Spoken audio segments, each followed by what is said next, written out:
24 देख रहे हैं आप और मैं हूं आपके साथ साथ। देखिए, वोटर्स पुनर्निरीक्षण को लेकर के 9 तारीख को बिहार बंद होने वाला है। नेता प्रतिपक्ष तेजस्वी यादव से लेकर के पूर्णिया के सांसद पप्पू यादव और पूरा महागठबंधन जो है इस बात को लेकर के तत्पर है। हमारे साथ बातचीत करने के लिए बिहार सरकार के मंत्री केदार प्रसाद गुप्ता जी हैं। क्या कुछ कहना है, पहले उनके बयान को सुनिए। ठीक है जी, ठीक है।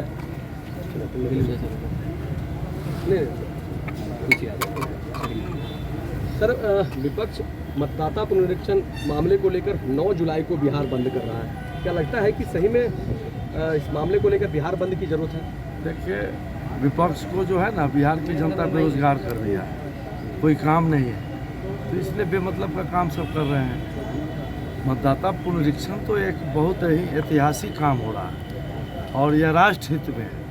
इससे बहुत ऐसे जो नया पीढ़ी के हमारे नौजवान हैं, उनका नाम नहीं जुड़ पाता था, क्योंकि पहले से जो बहुत मृत व्यक्ति है जिनका नाम नहीं कट पाया था, बहुत आदमी बाहर जा कर के बस गए, उनका नाम था, जिसकी वजह से चुनाव आयोग का हमेशा होता था कि 10% ही पर आना है, 20% ही पर आना है, और उनके रहते हुए उनका नाम नहीं जुट पाता था। अब पुनरीक्षण में जो मृत व्यक्ति है उनका नाम छट जाएगा।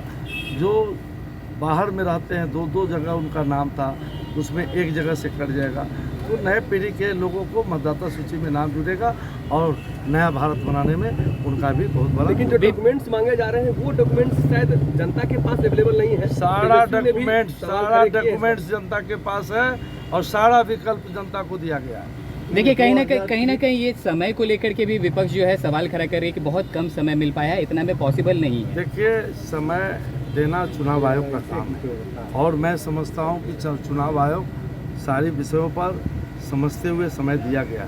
अगर वैसा समझा जाएगा, समझेंगे चुनाव आयोग तो बढ़ाएंगे। तेजस्वी जी ने भी कहा है कि अभी बारिश का मौसम है और बाढ़ ग्रस्त क्षेत्र बहुत सारे हैं बिहार में, उसको लेकर के भी कहा जा रहा है विपक्ष की तरफ कि वहाँ के लोगों को काफी समस्या होगी। कहाँ बाढ़ अभी आया है बिहार में? कहाँ बुझा रहा है? अभी तो बाढ़ कहीं आया नहीं है।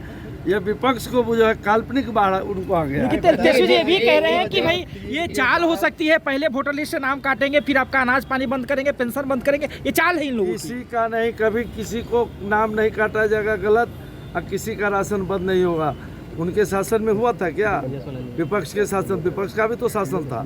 मोदी जी गरीबों के लिए काम करते हैं, किसानों के लिए काम करते हैं, नौजवानों के लिए काम करते हैं और करते रहे। अच्छा, चिराग पासवान जो कल सिवान से बयान दिए, उसको लेकर के एनडीए में जो है आपसी मतभेद को लेकर के सवाल भी उठ रहे हैं कि चिराग पासवान बयान देते हैं कि हम बिहार में चुनाव लड़ेंगे, 243 पर लड़ेंगे। भाई, चिराग पासवान जी हमारे गठबंधन के बड़े नेता हैं और ऐसा कहीं कुछ नहीं है। चुनाव तो लड़ेंगे ही गठबंधन में, एनडीए गठबंधन में लोकसभा में भी लड़े हैं और विधानसभा में भी लड़ेंगे। कहीं ना कहीं बिहार में जो लॉ एंड ऑर्डर के ऊपर विपक्ष जो है सवाल खड़ा कर रही है। कुछ दिन पहले गोपाल खेमका जी की निर्मम तरह से हत्या कर दी जाती है, उसके बाद फिर कल भी कुछ मामला जो है वो सामने देखने को मिल रहा है। लगातार क्या लग रहा है कि सच में बिहार की जो लॉ एंड ऑर्डर है वो सच में बद से बदतर होती जा रही है? क्या कहना चाहिए? देखिए, मैं बता दूँ, पहले के क्राइम में और आज के क्राइम में बहुत अंतर है। पहले क्राइम होता था तो उसका उद्भेदन नहीं होता था, उसका निपटारा होता था अन्य मार्ग में, किनके यहाँ होता था सब बिहार के लोग जानते हैं। लेकिन आज अगर कोई क्राइम होता है तो उस पर त्वरित कार्रवाई होता है और जेल के सलाखों में उसको बंद किया जाता है। अभी आपने स्पष्ट तरीके सुना, उनका कहना है कि इन सब चीज़ों को करने की आवश्यकता नहीं। कुछ ऐसे लोग हैं जिनका वोटर लिस्ट में नाम नहीं है और कुछ ऐसे लोग हैं जो है नहीं लेकिन फिर भी उनका नाम है।